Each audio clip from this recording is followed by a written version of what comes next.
Bonjour, merci à vous d'être venus. Aujourd'hui, on va parler des pièges des coroutines. Parce que les coroutines, et tous les pièges des coroutines, enfin j'espère, mais je pense qu'on va vraiment s'en rapprocher. Parce que les coroutines, c'est génial, mais quand on n'est pas au courant des pièges, c'est un peu moins cool. Alors moi je m'appelle Louis Cad, ça veut dire Louis Cogno et Waderman, bref, bon, appelez-moi Louis Cad, c'est plus simple. J'aime beaucoup tout ce qui est fiable, quand je fais des choses, surtout des logiciels, j'aime bien faire les choses fiables. Ça fait 10 ans que je fais du dev Android, 8 ans que je fais du Kotlin, 7 ans que je fais des coroutines, et je continue de voir des erreurs, c'est pour ça que j'ai voulu faire ce talk aujourd'hui. Je fais aussi du KMP, j'ai fait des libs open source, des plugins Gradle, vous pouvez voir sur mon GitHub. Je fais aussi partie de l'orga Gradle-up, même si je ne suis pas le plus grand contributeur de cette orga actuellement. Et j'ai aussi fait des trucs sur les montres connectées, Wear OS. Mais aujourd'hui, je n'ai qu'une seule montre au poignet. J'ai aussi quelques hobbies, comme aller aux conférences à vélo, avec d'autres gens très sympas. J'aime bien faire des go fast le matin et traverser les frontières, pas que pour les confs, mais aussi au taf, parce que maintenant, je bosse en Suisse, mais j'ai pas trouvé de logement en Suisse, donc du coup, je vais faire traverser la frontière. J'aime bien les Lego, la danse, le snowboard, voilà. Et aujourd'hui, je bosse sur les trucs là où je fais des coroutines. Sur Infomaniac, sur K-Drive, sur une application d'email qui est très bien notée, je trouve. Les utilisateurs sont très sympas. Et aussi j'ai beaucoup bossé sur SusTransfer depuis que j'ai rejoint Infomaniac, qui est une application un peu comme WeTransfer, mais en plus généreuse, pour transférer des gros fichiers jusqu'à 50 gigas. Et toutes nos apps, enfin en tout cas ces 3 apps, sont open source. Vraiment, les repos sont publics. Vous pouvez aller voir les commits que je fais, que mes collègues font, les batailles d'arguments dans les pull requests et plein de joyeuseté. Alors, on va rentrer dans le vif du sujet. Quelle est la différence entre un joueur d'échecs moyen et un joueur d'échecs excellent? Ok, je réponds à la question. Les deux connaissent les règles basiques et connaissent certains trucs, quelques enchaînements, mais celui qui est excellent, il connaît des trucs un peu plus avancés. Mais surtout, celui qui est excellent, par défaut, il voit que les bons coups. Il ne voit pas les trucs qui vont faire des erreurs, et quand il y a des erreurs, il les voit très rapidement. Ça, c'est la différence. Et j'espère que vous allez tendre vers le joueur de coroutine excellent. Mais avant, je dois vous dire que les pièges et les erreurs, c'est pas la même chose. Parce que les pièges, des vrais pièges, il y en a un nombre fini dans les coroutines. Par contre, les erreurs, j'ai vu des inventions, et ça a dû m'arriver aussi certainement au début. Bref, donc pour éviter les erreurs, la meilleure chose à faire, c'est de lire la doc de ce que vous utilisez. Vous voyez, coroutinescope et coroutinescope, c'est pas la même chose, parce qu'il y en a un qui a une majuscule, et du coup, ça veut dire complètement autre chose. Ils sont liés, évidemment, mais voilà. Donc ça, si vous ne lisez pas la doc, vous pouvez pas le deviner. Vous pouvez aussi fouiller dans le code, je recommande dans l'IDE, bref, voilà. Donc lisez bien, et ça vous évite ce genre de trucs. I don't know. Voilà. Oh, I don't know, il dit. Ça vous montre votre confiance en vous. Vous savez mieux ce que vous êtes en train de faire. Ça vous fait monter en compétence. Il n'y a que du bon à lire la doc, à mon avis. Voilà, je tourne la page de la doc. On va, parce que en fait, c'est très important de savoir qu'est-ce que c'est exactement les coroutines pour ne pas les casser. Donc, on va vraiment définir c'est quoi une coroutine exactement, la concurrence structurée et sur quoi c'est fondé. Comme ça vous permettra de savoir qu'est-ce qu'il ne faut pas casser. Pour que ça... Et les pièges, bien sûr. Quelques erreurs, pas toutes, bien sûr. Et un peu de fun. Voilà, donc qu'est-ce qu'une coroutine? Avant, plutôt, pourquoi les coroutines? À cause de ce genre de choses. Donc là, c'est un repo qui nous montre comment prendre une photo. Donc pour moi, dans ma tête, c'est take picture, une fonction. Et là, il y a 800 lignes de code et il y a 37 fonctions, 37 fois le mot-clé fun. Ça m'a pas l'air très fun pour faire une photo. Et associer des callbacks partout. Et les callbacks, pour la lecture, bah, c'est pas facile. Pour regarder où est-ce qu'on est, suivre la progression de la logique, c'est vraiment difficile, moi je trouve en tout cas. Je m'appelle pas Superman non plus. Modifier la chaîne de callback, c'est super facile, frère. Par contre, si tu veux pas mettre de bug, là c'est dur. Et rajouter des conditions, ça fait exploser la complexité. Donc bref, les callbacks, c'est vraiment pas nos amis parce que ça met la logique un peu dans tous les sens. Donc voilà, vous savez maintenant pourquoi les coroutines. C'est pour éviter les callbacks et ça rend le code asynchrone simple et maintenable. Du coup maintenant, qu'est-ce que c'est qu'une coroutine? Alors, d'après la doc officielle de Kotlin, ça dit une coroutine, c'est une instance d'un calcul qui peut être suspendu. C'est quoi un calcul qui peut être suspendu? Je vous laisse deviner lequel des deux. Celui là où il y a le mot-clé suspend. Aujourd'hui, c'est la mode de faire des chatbots ou des trucs après demander aux êtres humains de corriger le travail des machines. Donc, vous pourriez faire ça, par exemple. Bref, en tout cas, voilà, ça fait des choses qui attendent et ça permet de suspendre. En fait, le concept, c'est que le fun, une fonction routinière, peut être coopérative et du coup, on appelle ça les coroutines. Je ne sais pas si ça vous avance beaucoup, mais en gros, l'idée, c'est qu'une fonction n'empêche pas l'autre de s'exécuter. Elle ne va pas bloquer le thread qui aurait permis à une autre de s'exécuter alors qu'elle était juste en train d'attendre et qu'elle n'était pas en train de faire un vrai taf, en fait. Voilà, ça dit aussi que c'est un peu similaire à un thread parce que ça prend un bloc de code et qu'il s'exécute de manière concurrente avec le reste du code. Mais ouais, je ne suis pas complètement d'accord avec l'analogie du thread, parce qu'un thread, c'est un truc bien particulier. Et en fait, il ne faut pas confondre thread et routine. Qui sait ce que c'est qu'une routine ici? Personne. Wow. Donc une routine, vous en faites tous les jours. C'est une fonction bloquante en train d'être exécutée, tout simplement. C'est vraiment c'est pas la fonction, c'est pas le thread qui permet qu'elle tourne, c'est vraiment le fait que cette fonction soit en train de s'exécuter à un moment donné. C'est comme l'action de manger, en mangeant une routine. Pardon. Voilà, ça monopolise du coup un thread pendant que c'est en train de s'exécuter. C'est attaché seulement à ce thread-là. Une fois que c'est fini, il n'y a plus de routine, ou c'est peut-être une autre routine. Voilà. Et pour faire de la synchrone, il faut des callbacks.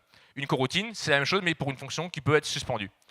Et du coup, elle utilise le thread que lorsqu'elle est dans l'état reprise. Quand elle est suspendue, elle n'utilise pas de thread. Donc elle existe juste quelque part dans la mémoire, en gros. Et en attendant qu'il y ait un callback qui arrive sous le capot, mais vous n'avez pas besoin de le voir. Et ça peut reprendre sur un autre thread selon comment c'est configuré, et il n'y a pas besoin de callback pour la synchrone. Ça peut ressembler un peu à ça. Donc là, sur le petit dessin d'en haut, vous pouvez voir, vous imaginez un thread, là où il y a toutes les opérations qui se font ensemble. Avec un seul thread, on arrive à faire deux choses en même temps. C'est quand même fantastique. Mais si on a plusieurs cœurs, on peut faire des trucs complètement en parallèle. Ça peut aller encore plus vite, si c'est bien fait, si on a de la chance, tout ça. Et on peut bien sûr combiner les deux, mais le schéma sera un peu plus compliqué à comprendre. Donc voilà, c'est juste pour vous aider à visualiser un peu ça. Et donc, comment font les coroutines pour suspendre? C'est de la magie, évidemment. Non, c'est pas de la magie. C'est le compilateur, mais surtout, vous, en tant que développeur qui n'êtes pas en train de faire le compilateur, vous avez un truc de base qui s'appelle Suspend Coroutine. Le nom est assez bien trouvé, mais c'est le truc sous le capot. En fait, il ne faut pas l'utiliser directement, il faut utiliser Suspend Cancelable Coroutine. Ça vous donne une continuation, mais qui est annulable. Vous allez voir après pourquoi il ne faut pas utiliser le premier directement. Sur les deux, en tout cas, on peut appeler resume, et donc on lui donne une valeur. Quand on donne la valeur, le truc suspend cancelable coroutine, il passe à la ligne d'après. La fonction reprend, parce qu'on l'a demandé de reprendre avec resume. On peut aussi faire un resume with exception, et dans ce cas-là, au lieu de renvoyer la valeur, ça va trop. Ça pourrait être une IO exception qui vient d'un callback, par exemple. Il n'y avait pas Internet, il y a quelqu'un qui a arraché l'antenne 5G, des trucs comme ça. Vous avez aussi un truc qui s'appelle l'annulation dans les coroutines, qui est génial. Sauf que ça ne marche pas avec le premier, et c'est donc pour ça que je vous dis d'utiliser le deuxième, parce que l'annulation, s'il y en a un qui, dans la chaîne, ne joue pas le jeu, et ça pourrit le jeu pour tout le monde. Et donc là, ça va lancer une cancellation exception, qui cette fois-ci n'est pas en rouge, parce que la cancellation exception ne va pas faire crasher l'app. Parce que le premier truc qui lance une coroutine ne gobe l'exception d'annulation, mais ne va pas faire planter l'app. C'est conçu pour. Donc ils se parlent entre eux, quoi. Il y a suspend cancelable coroutine et il y a d'autres trucs pour entrer dans ce monde-là. Voilà. Alors le premier piège évident, c'est run blocking. Bon, n'utilisez pas, surtout sur mobile. Si vous dites mais c'est juste un petit truc un peu rapide, l'appli elle a lagué. Ou alors carrément une ANR si ça prend plus de temps que prévu, qu'il y avait une mise à jour d'app et du coup ça a pris plus de 5 secondes. Voilà, faut jamais, voilà. Et donc maintenant, je vous ai dit qu'on allait essayer de couvrir tous les pièges, pas toutes les erreurs, parce qu'en fait il y a un piège vraiment racine. Le plus gros des pièges, c'est de faire n'importe quoi avec la concurrence structurée. Ça c'est le piège originel, si je puis dire. Concurrence structurée, qu'est-ce que ça veut dire? Alors je vous dis d'avance, c'est mieux que la concurrence tout court. Donc qu'est-ce que c'est? Non, d'abord, pourquoi la concurrence structurée? Donc en fait, démarrer les choses, c'est génial. Dans le code, on lance un truc, un appel réseau, lire un fichier, uploader 40 gigas, j'en sais rien. Mais il faut arrêter les choses au bout d'un moment. Ça peut être le utilisateur, il a changé d'avis, qu'il veut non, laissez-moi mon internet, finalement, c'est pas le moment pour uploader tout ça, ou je ne sais quoi. Et donc, quand la concurrence n'est pas structurée, parfois les choses s'arrêtent pas au bon moment parce qu'on a oublié de le faire. Et donc il peut y avoir des listeners, des callbacks qui restent enregistrés alors qu'ils ne le devraient plus. Derrière, il peut y avoir des vraies ressources qui sont en train de consommer d'autres choses. Ça peut être le GPS par exemple qui reste actif. Vous pouvez avoir des tâches oubliées qui sont plus nécessaires, des ressources gaspillées, quoi, c'est pas ouf. Et vous pouvez aussi avoir des choses qui arrivent trop tôt, parce que parfois vous avez plusieurs callbacks à combiner. Pour ça, il faut qu'il y ait ça et ça et ça qui est fini. Et c'est seulement quand tous ces trucs-là sont finis que je peux le faire. Et parfois on en oublie un ou rajoute une condition et hop, ça, voilà. Et pour la gestion des erreurs, n'en parlons pas, c'est assez compliqué.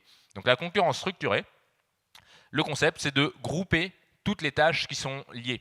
C'est-à-dire que, ok, par exemple, on veut, je ne sais pas, faire un collage de 2 images. Mais ces 2 images-là, on ne les a pas sur l'appareil. Donc il faut les télécharger. Mais en fait, il y en a plusieurs. Du coup, on peut les télécharger en parallèle. Mais s'il y en a une qui faille, on ne pourra pas faire le collage final. Donc ça ne sert à rien d'aller au bout. Donc on peut annuler les autres.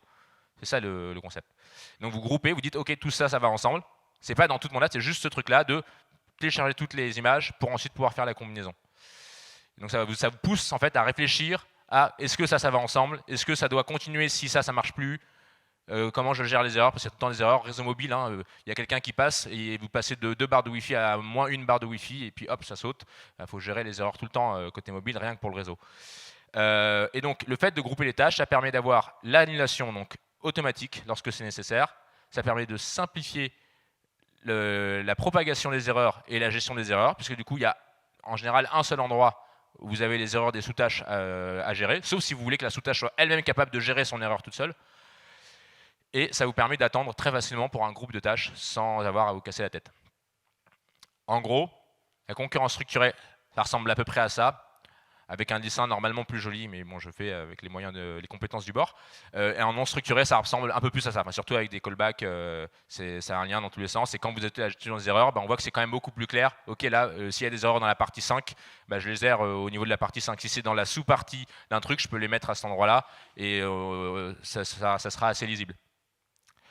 Ouais, et donc en fait, la concurrence structurée, ça vient dans Compte Linux Coroutine, qui est une bibliothèque incontournable pour faire des coroutines. Ça donne aussi la manière de quoi lancer les coroutines avec donc launch et async, qui sont les 2 fonctions qui gobent les cancellation exceptions. Donc il ne faut pas les manger, c'est eux qui vont les manger pour vous. Par contre, si c'est un crash, ça va le propager au scope du dessus, j'en parle un peu après. Et ça permet aussi de référencer des coroutines avec le type job.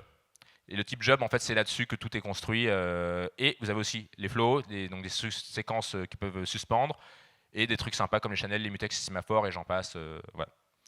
Je vous invite à tout explorer parce qu'il y a vraiment plein de trucs sympas. Il n'y en a pas des milliards non plus. C'est vraiment sympa. C'est tout ce qu'il y a dans Codex Coroutine. Donc, un exemple de concurrence structurée. Alors, c'est plus exactement mon repas favori, mais j'aime toujours ces trucs-là. J'aime toujours les œufs. Et j'aime toujours la glace Häagen-Dazs, ça fait le taf, comme dit Kian Kojandi de Bref. Mais pourquoi on devrait attendre pour acheter la glace avant attendre que les œufs ils aient fini de cuire?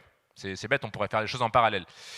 Donc pour ça, on pourrait dire, ok, on va utiliser Launch. J'ai parlé de Launch, j'ai parlé d'ancienne coroutine qui va s'exécuter de manière concurrente, mais sauf que ça marche pas, ça compile pas, parce qu'on n'a pas le droit de faire n'importe quoi. Parce que si on fait n'importe quoi, on pourrait devenir n'importe qui. Donc ça compile pas. Donc si vous versez un scope local avec coroutine scope, le petit, regardez la doc si vous vous demandez c'est quoi les détails, les tenants aboutissants, et ça va attendre pour les enfants. C'est un bon parent. Il attend que les enfants aient fini de traverser avant de dire c'est bon, on a tous traversé. C'est bon, tout le monde a mis la ceinture. Voilà, ce genre de truc là. T'as bien mis ton casque sur le vélo. Voilà, donc coroutine scope c'est cool, et ça vous permet d'avoir la propagation des erreurs. Parce que si jamais il y a quelqu'un qui a volé les œufs, vous n'allez pas pouvoir cuire des œufs s'ils ne sont pas là dans le placard ou dans le supermarché, je ne sais pas où vous allez les chercher. Moi, c'est chez le producteur du coin. Et donc, ça va lancer une illegal sect exception, parce que c'est illégal de voler des œufs, évidemment. Vous pouvez prendre de grosses amendes en France et encore plus en Suisse, j'imagine, je ne sais pas. Et donc, ça va annuler le parent. Parce qu'un parent qui laisse ses enfants voler, c'est pas ouf. Peut-être que c'est pas les enfants qui ont volé, mais voilà. En tout cas, il faut qu'il se donne l'alarme. Et donc, c'est coroutine scope qui est le parent, avec le petit c, qui lui, du coup, va annuler les autres enfants. Il va dire non, c'est bon, en fait, on annule, on traverse pas la route, on finit pas le repas, là, du coup. Et après, ça relance l'exception qui s'est passée dans le vol 2, donc ça va relancer le illegal sect exception. Donc, le principe, c'est vraiment structurer toutes les sous-tâches, tout ça, sur cette base.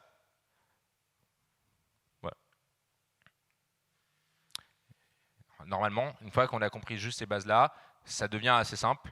Il faut quand même penser à gérer les erreurs à ce code qui appelle ça, ou à l'intérieur si on a d'autres solutions, mais voilà.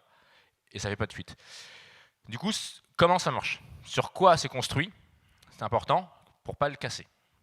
C'est construit sur un type qui s'appelle coroutine scope, ce qui est une interface qu'il ne faut pas implémenter, j'en reparle après.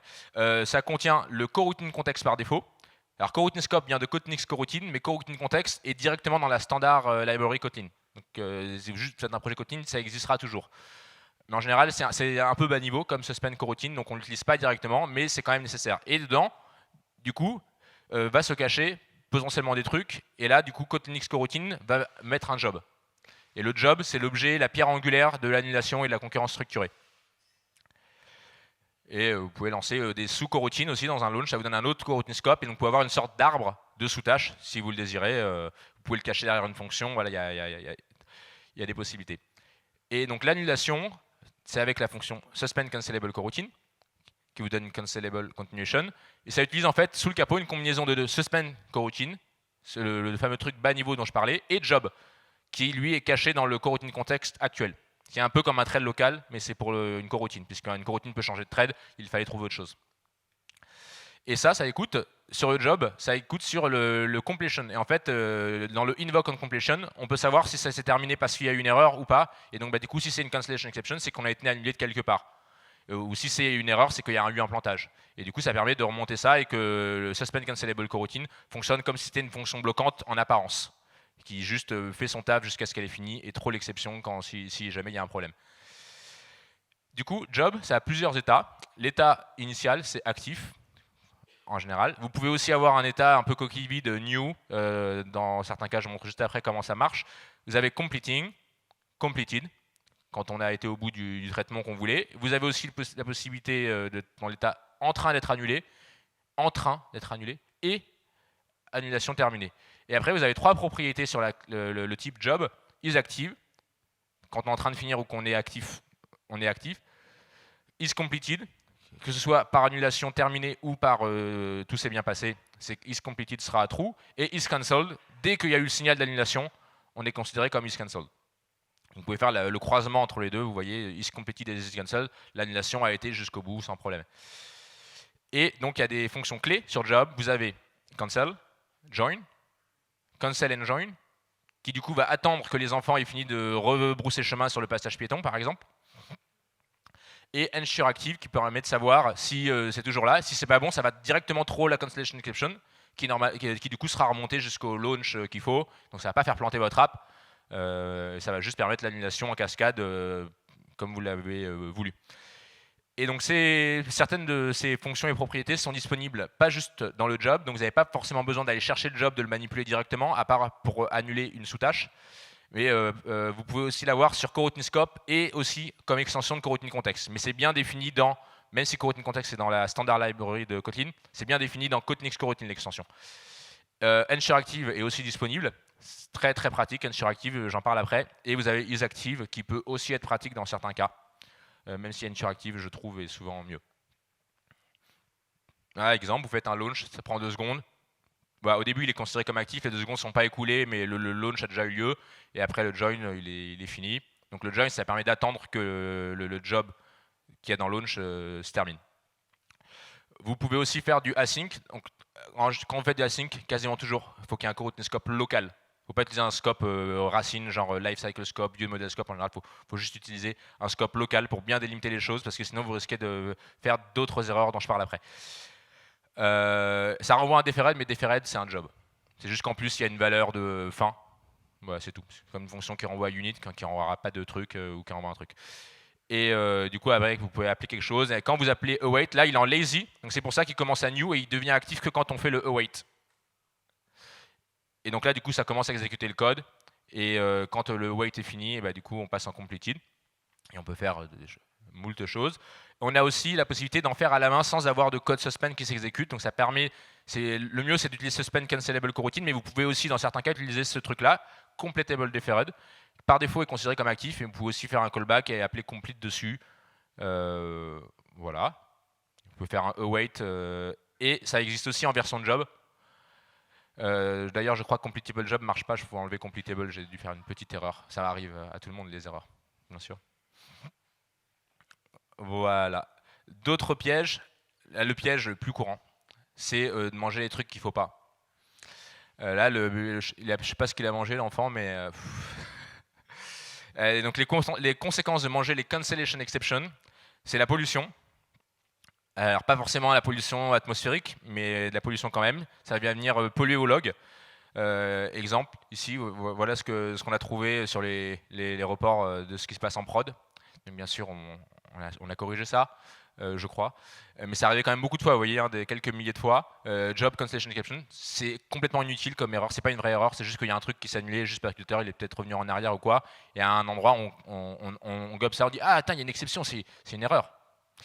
Vous avez aussi des unknown exceptions, parce que quand il y a une exception, mais que c'est pas une IO exception, ça, et puis on n'a pas pensé à cancellation exception, bah du coup, c'est un truc bizarre, donc c'est unknown. Donc voilà, ça nous pollue, on perd du temps sur les petits trucs, donc comme on connaît la solution, ça va. Et l'autre conséquence potentielle, c'est que ça vient plaquer votre app, ou que ça gaspille des ressources, ça c'est le cas soft.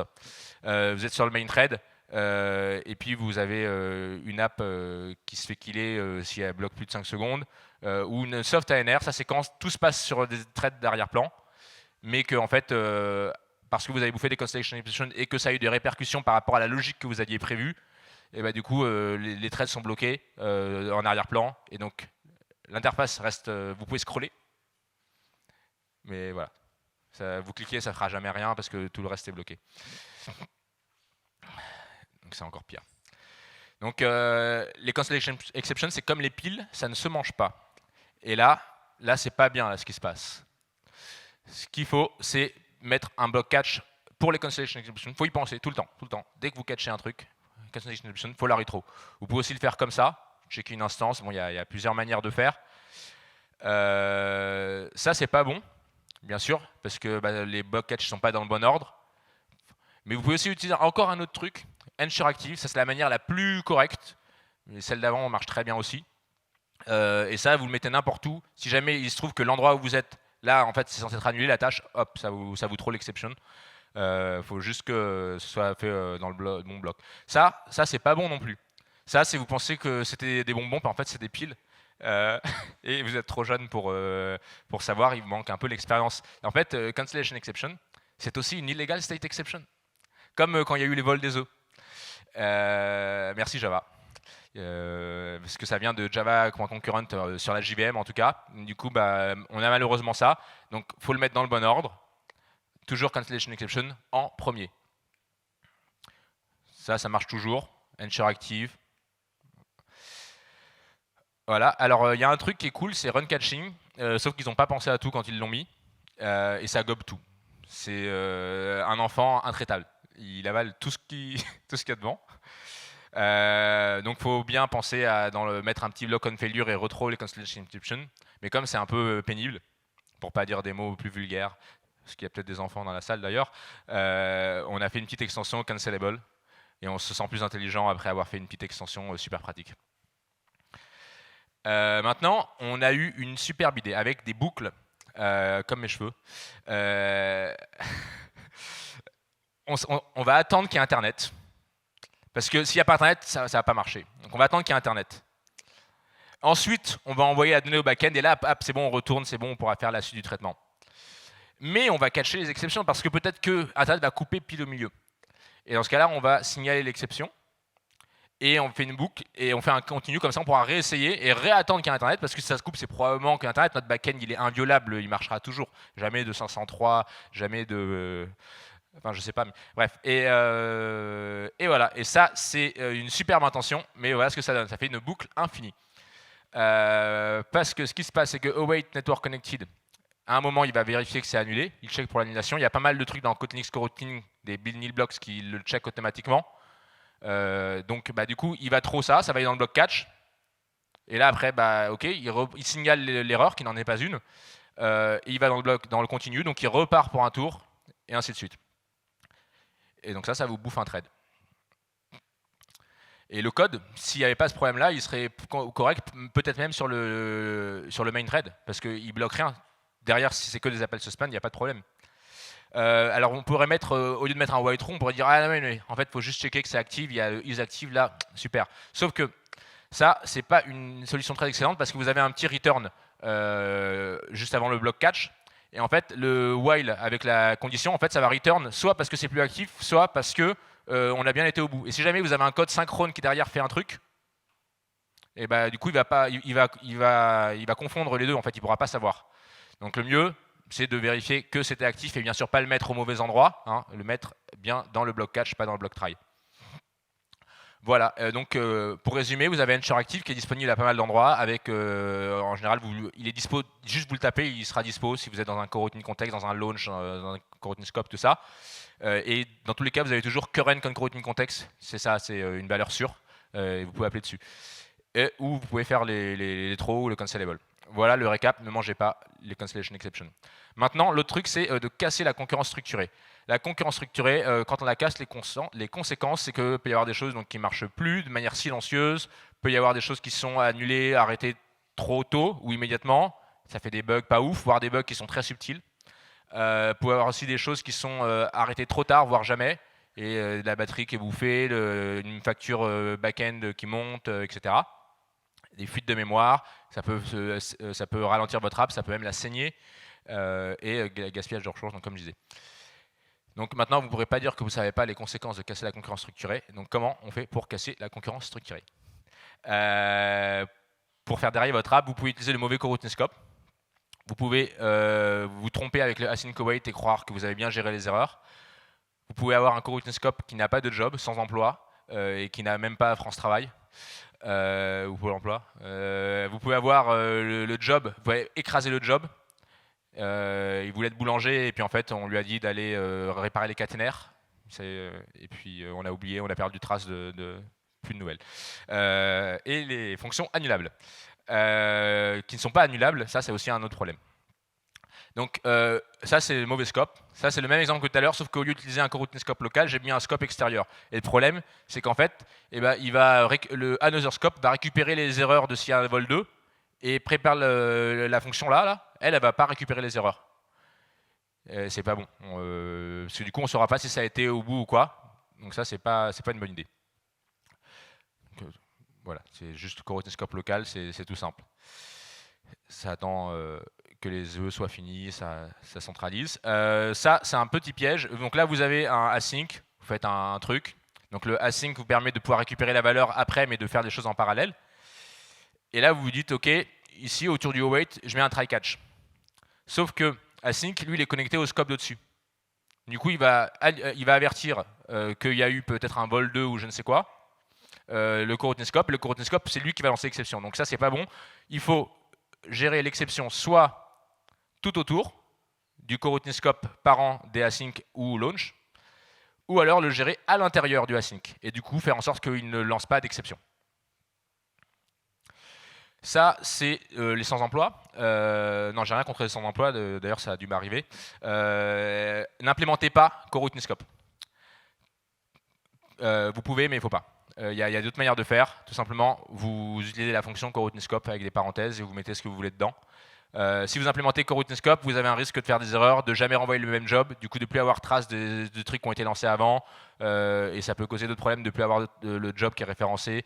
Vous pouvez faire un truc qui n'a pas de job du tout, du coup il n'y a pas d'annulation possible, etc. Voilà, on oublie d'implémenter coroutine scope.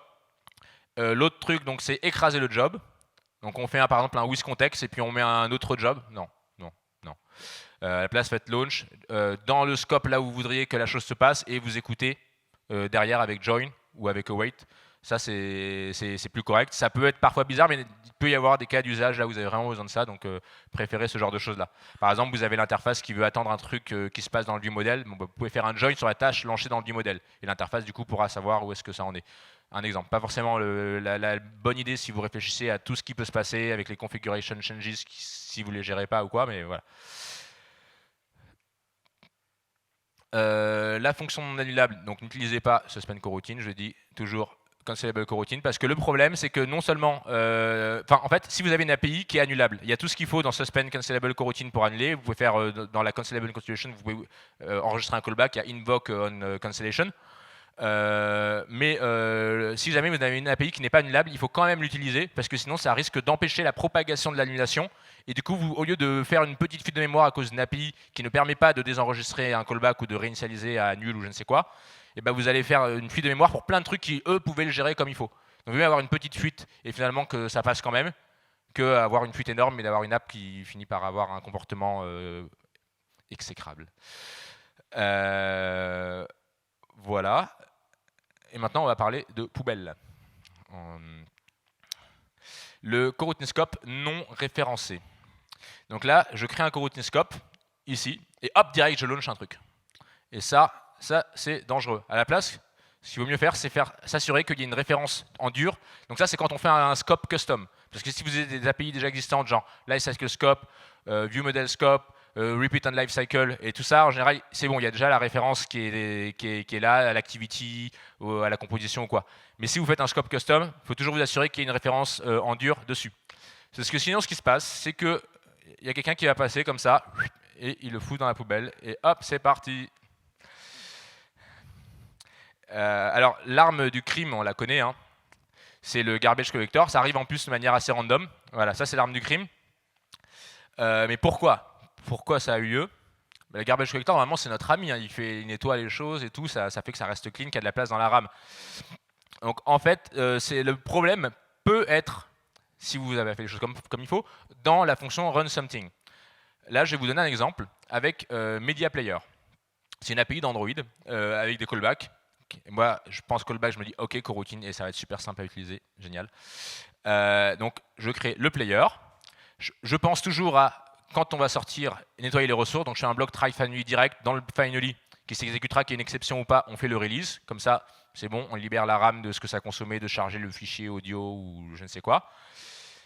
On dit, voilà, on va mettre une musique d'ascenseur, par exemple.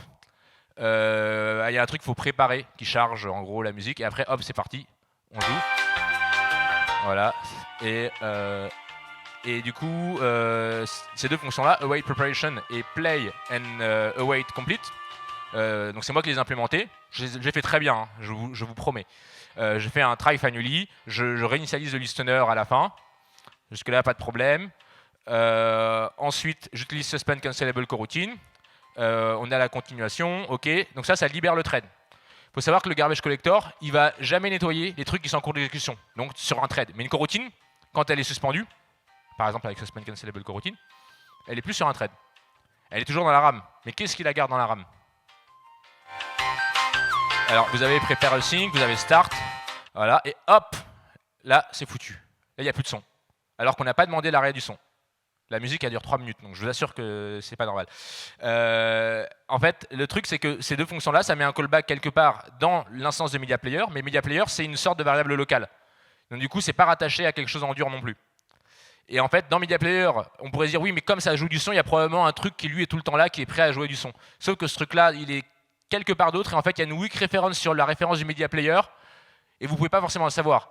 Mais il y a une weak référence quelque part, et du coup, ça ne garde pas une référence au callback qu'on passe qui, lui, a une référence à la continuation, et donc à la coroutine. Et donc, du coup, il oublie que c'est en cours de jeu, et après, en fait, quand il n'y a plus le media player, le truc natif qui gère le son, il dit « Ah, il n'y a plus personne, on arrête le son. » Ouais, c'est dommage, j'aimais bien la musique de l'ascenseur en plus. Donc, toujours, si vous faites des scopes custom, assurez-vous qu'ils soient référencés dans une variable membre. Donc, avec un back infill, pas une variable locale, pas juste on le crée et puis on lance direct. Toujours qu'il soit quelque part là où il y a une référence dessus, quoi. Voilà. Sinon, la loi brutale du nettoyeur de poubelle viendra. Alors, quelques autres pièges divers et variés. Utiliser un scope qui va trop long. Par exemple, vous pourriez utiliser Lifecycle Scope pour tout. Sauf que Lifecycle Scope, quand vous revenez à l'accueil, il est toujours là parce que l'activity, elle n'est pas forcément destroy. Le ViewModel Scope, pareil, il va rester là pas mal longtemps. Même le Launch Effect, vous éteignez l'écran, la composition, elle est toujours là en pause, mais elle est toujours là. Donc les alternatives, c'est par exemple Repeat on Lifecycle. Ça fait que du coup, si vous, par défaut, je crois que c'est Started, donc quand vous êtes en stop, hop, ça annule. Et ça relancera quand vous revenirez sur l'activity. Donc si c'est une vidéo, par exemple, vous voulez peut-être pas la lire quand l'utilisateur n'est plus là. À moins que ce soit de la musique, peut-être. Dans ce cas, il faut vous donner le contrôle aussi, mais voilà. Vous avez aussi la possibilité de créer votre propre scope un peu à base des flows, avec les opérateurs latest comme collect latest, et là, vous regardez si vous êtes started, Et du coup, ça va annuler si jamais on change de valeur, ça va redonner la valeur. Là, vous n'êtes plus en started, ok, du coup on fait rien. Donc on relance pas le truc. Voilà. Autre truc, là on va changer un peu de registre, toujours dans les pièges, mais c'est sur des trucs un peu plus techniques. On va parler de code de la route, de céder le passage. Donc ça, c'est ma main sur la photo. C'est pas bien de jamais céder le passage. Ça cause pas d'accident de la route forcément dans le code, mais quand vous avez des trucs qui consomment du CPU ou qui font de l'IO bloquante pendant pas mal de temps, ça peut empêcher à d'autres coroutines d'avoir l'opportunité de s'exécuter. C'est-à-dire que si vous avez par exemple un camion super long, peut-être que les piétons ils peuvent quand même passer. Ce serait dommage de bloquer tout le monde juste parce qu'il y a quelqu'un qui tourne à droite. Et pareil, là, ce serait dommage de bloquer tous les vélos alors qu'en fait ils peuvent tourner à droite sans gêner personne. Donc pour ça, vous avez yield, ça veut vraiment dire c'est le passage. Les panneaux s'appellent yield. Et ça vous permet d'éviter que les dispatchers soient assoiffés, affamés de leur trade. Parce que du coup, à chaque fois qu'il y a un cédé de passage, ça permet à un autre truc qui peut-être en attente, peut-être qui est plus court, hop, de s'exécuter. Et donc chacun passe son tour et reprend dès qu'il n'y a plus personne, dès que c'est à nouveau son tour, quoi. C'est une sorte de jeu de rôle. Et à quoi ça peut ressembler? Donc là, petit exemple avec une fonction qui s'appelle count one bits in. Donc ça compte les bits à 1 dans une suite de 0 et de 1. Truc, c'est juste pour le fun, mais c'est juste pour vous donner une idée. Donc là, on a un input stream. Donc première chose, je le mets dans dispatchers IO, c'est de l'IO bloquante de lire dans un stream. On va avoir un compte de nombre de 1. Donc on le retournera, on le commence à 0. On fait une boucle do while, j'aime bien les boucles do while. On lit un octet avec read. Si jamais c'est la fin du fichier, c'est que ça nous retourne -1. Donc on gère ça. Et donc on ira jusqu'à ce qu'on reçoive le signal de fin du fichier. Ensuite, du coup, si on est dans la fin de fichier, on rajoute rien. Sinon, on rajoute le count one bits, donc là, qui nous le fait vraiment sur l'octet qui nous a été retourné. Ça, c'est bon, c'est fini, c'est implémenté. Mais c'est pas coopératif. Et donc, le truc un peu plus coopératif qui permettra d'éviter de bloquer longtemps si le stream, par exemple, il fait 1 giga, ou alors qu'il est un peu lent à donner même 100 mégas, parce que, je sais pas, ça vient du réseau lent ou que le stockage, bref, peu importe les raisons. C'est pas ouf. Donc du coup pour ça je fais yield. Donc je cède le passage, ça permet à d'autres coroutines de faire ça. Et là j'ai choisi de le faire basé sur le temps. J'ai choisi de le faire basé sur le temps parce que le temps c'est le même pour tout le monde, que tu aies un téléphone lent ou pas lent, avec beaucoup de cœurs de CPU, avec une optimisation spéciale pour tel calcul, ou je ne sais quoi. Et donc je sais ce qui se passe, peu importe la vitesse de l'appareil. Ça peut ou pas être s'il faut. Vous pourriez vouloir le baser sur le nombre d'itérations, sur le nombre d'octets, sur le temps plus autre chose, à vous de voir, mais en tout cas, le mieux c'est de quand même penser à ces passages assez régulièrement. Et donc je trouve que le temps c'était pas mal. Pour l'IO, 1 seconde c'est bien, si c'était du CPU, 1 milliseconde ce serait peut-être mieux. Faut savoir que c'est précis aux nanosecondes le truc de Kotlin pour faire les time marks. Donc on a un petit peu de temps, je vais peut-être déborder un peu sur les erreurs. On a fini les pièges, c'est tout. Des erreurs communes. Alors une assez commune, c'est de ne pas utiliser les intégrations qui vous facilitent la vie. Donc vous avez des intégrations d'Android X, dans les API des Google Play Services, dans pas mal de trucs, dans les API Firebase. Parfois, il y a besoin d'artefacts spéciaux KTX. Il faut savoir que pour les Play Services et Firebase, il y a beaucoup de fonctions là où après vous avez des tasks et dessus vous pouvez faire des callbacks. À la place, il y a un truc qui s'appelle await, qui n'était pas là par défaut, qui était en fait dans Kotlin Coroutine, dans un module optionnel, qu'il fallait savoir que le truc il existait. Et là, vous pouviez faire .await et ça vous fait un truc qui trop, c'est une exception, et sinon juste ça vous donne la valeur. Et c'est tout simple et ça s'intègre parfaitement avec la concurrence structurée et tout ça. Alors maintenant, c'est intégré par défaut le .await, mais par contre, ils n'ont pas fait de fonction suspend encore à ma connaissance. Ou peut-être seulement dans certains des SDK. Bref, vous pouvez regarder dans Kotlin Coroutine, il y a d'autres modules pour Eric Java, tout ça. Vous avez plein de libs voilà, qui ont des intégrations assez cool. Autre truc, c'est utiliser le mauvais dispatcher. Donc ça, fallait juste faire la doc. Hein. Mais dispatchers.io, juste au cas où, non. Dispatchers.io, c'est pour l'IO bloquante. L'IO pas bloquante, ça sert à rien. Voilà, c'est juste pour ça. Donc vous faites du fichier, vous faites du networking bloquant, pas du networking suspend, ok. Sinon, il faut utiliser dispatcher default par défaut. Ça fait sens, je pense. Faire de l'IO, mais c'est un petit truc sur un fichier sur dispatcher default non plus. C'est pas fait pour l'IO bloquante. Il y a un nombre limité parce qu'en fait, dispatcher default, si j'ai 10 cœurs sur ma machine, il y a 10 threads. Il n'y en a pas un de plus. Si les 10 sont bloqués parce qu'il y en a qui sont en train de lire des fichiers de 100 mégas ou de 3 kilooctets ou même juste faire un rename, mais en fait il y avait un autre truc qui faisait que le stockage était lent et du coup ça ralentit, machin, ça bloque le thread trop longtemps et c'est pas ouf. Même créer un dossier vide, même juste checker un exist, n'en faites pas sur dispatcher default. À la place, vous avez dispatcher IO. Il faut savoir que le passage entre les deux, entre dispatcher default et IO, il se fait sans avoir besoin de changer de thread. En fait, ce qui se passe, c'est que si vous êtes sur dispatcher default et vous avez besoin de faire un petit truc, genre checker si ça existe, le thread de dispatcher default, il arrive dans dispatcher IO, et dispatcher IO rend le thread pour qu'il y en ait toujours autant, c'est dispatcher default. Donc il n'y a pas trop de problèmes niveau conso, vous pouvez quand même faire des tests. Donc voilà, il y en a 3 qui sont bien documentés. En gros, vous avez aussi limited parallelism qui permet d'en faire un. Par exemple, IO il va jusqu'à 64, mais vous pouvez dire non, en fait, je veux qu'il aille que jusqu'à 3 maximum threads si vous voulez le limiter, parce que ça consomme un peu de RAM quand même, 64 threads. Vous pouvez aussi faire des conversions avec les exécuteurs de Java dans les deux sens. Voilà. Autre petite erreur qui est assez rare, mais quand même, je voulais la noter, retourner des erreurs, vaut mieux le faire dans un type de résultat plutôt que dans un callback. Si vous êtes dans une fonction suspend, c'est un peu bizarre d'avoir un callback, un bloc qui s'exécute pendant que la fonction est là, ok, mais pour un résultat d'erreur, c'est un peu bizarre. Sauf si c'est une erreur, là vous pouvez faire une condition de réessai. Mais une erreur finale, ça n'a pas de sens, juste retournez-le, ou alors gérer les erreurs à l'intérieur, ou trop. Ouais, vous faites un throw de l'exception, voilà. Un autre truc aussi pour les delays. D'ailleurs, vu que je suis un peu en retard, je peux me permettre d'en parler, je crois. Les retards peuvent prendre du retard parce qu'en fait, delay, ça compte pas la veille. Là, le téléphone, là, il est en veille, même si affiche l'heure, il est techniquement en veille. Et donc le delay, là, si je lui ai dit attends une minute, il est toujours à temps d'attendre là. Donc ce qu'il faut, c'est que et puis en plus le process pourrait être clé. Donc il y a des API genre Alarm Manager sur Android et tout ça. Mais si vous n'avez pas besoin d'aller jusque là, il y a une solution qui est cool, c'est vous faites un time mark et à chaque fois qu'il y a un lifecycle qui dit on est en start ou en resume, là vous refaites le calcul. Ok, où est-ce qu'on en était, combien il reste à attendre. Voilà, petit truc de fin, mais on ne va pas rentrer dans les détails. Sur l'appli Swiss Transfer, on avait besoin d'envoyer potentiellement des grosses données, puisqu'on permet d'envoyer jusqu'à 50 gigas pour un lien temporaire, si vous voulez envoyer des grosses photos à quelqu'un de votre famille ou je ne sais quoi.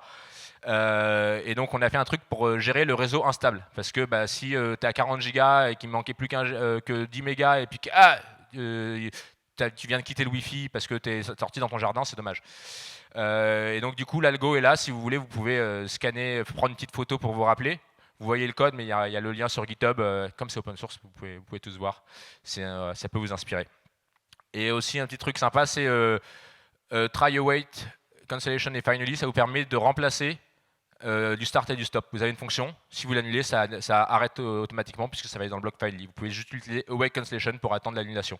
Et ça vous permet de l'intégrer avec par exemple les opérateurs latest et tout ça. Donc ça remplace les registers, ça vous évite d'oublier d'arrêter quelque chose. Voilà, ça s'intègre parfaitement avec tous ces trucs-là. Pardon, je reviens pour que vous puissiez peut-être... J'ai été trop vite. Voilà. Ça s'intègre bien avec tout ça. Aussi, j'ai fait un petit truc pour faire des courses de coroutine, là où vous en avez un qui gagne, et ça annule les autres. Donc là, celui de 3 nanosecondes, bien sûr, sera beaucoup plus rapide que celui de 3 secondes. Donc on peut s'attendre à avoir fast comme valeur. Il y a un petit article, si vous cherchez Coroutine Racing sur Internet, vous le trouverez sur mon blog. Voilà le principe, hein, les perdants, on les annule, hein, comme toujours. Non, je plaisante. Les cas d'usage, vous pouvez avoir le timeout, l'annulation dynamique, plusieurs manières de récupérer une ressource. Il y en a un peut-être qui va aller plus vite, vous ne savez pas. Ça, voilà. Bref, ce qu'il faut retenir, c'est qu'il ne faut pas manger les piles ni les cancellation exception. Utilisez le bon scope et créez-le s'il n'existe pas. Assurez-vous que les scopes custom aient toujours un job. Enfin, implémentez pas coroutine scope, quoi. C'est pas très compliqué. Assurez-vous que toutes les fonctions sont annulables. Et lisez la doc si vous n'êtes pas familier. Voire aller fouiller un peu dans le code source des choses que vous utilisez. Voilà, j'espère que ça vous va permettre de devenir de très très bons joueurs d'échecs qui ne voient que les bons coups par défaut, qui peuvent reconnaître les erreurs instantanément. Et maintenant j'ai une question pour vous. Êtes-vous matrixé par les coroutines? Saurez-vous visiter tous les pièges? Merci à vous.